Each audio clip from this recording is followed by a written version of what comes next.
We are covering quadrilaterals and 3D solids, a critical component of the AFOQT mathematics knowledge subtest.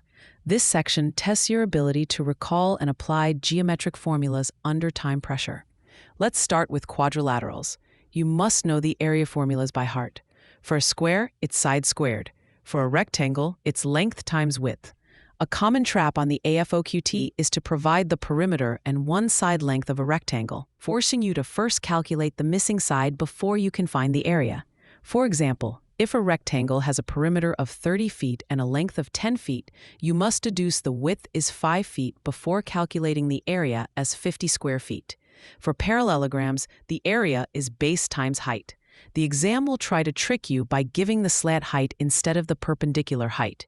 You must use the perpendicular height for the calculation. The area of a trapezoid is 1/2 the sum of the bases times the height.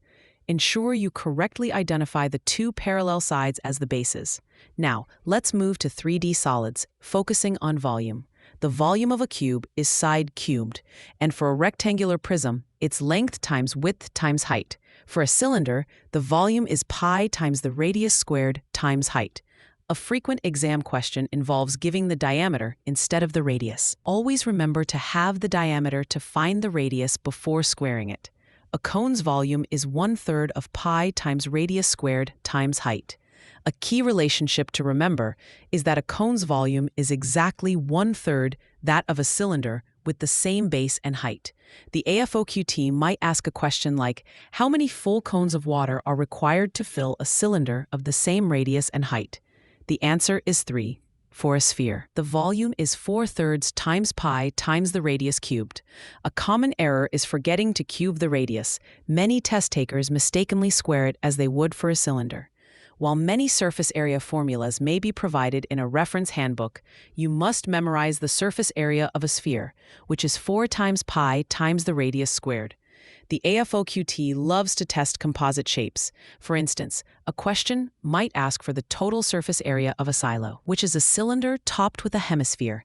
To solve this, you would need to calculate the area of the circular base, the lateral area of the cylinder, and the surface area of the hemisphere, which is half of a sphere's surface area, and then sum them up. This requires a conceptual understanding beyond simple formula memorization. Here's a mnemonic to help you remember the relationship between cone and cylinder volumes.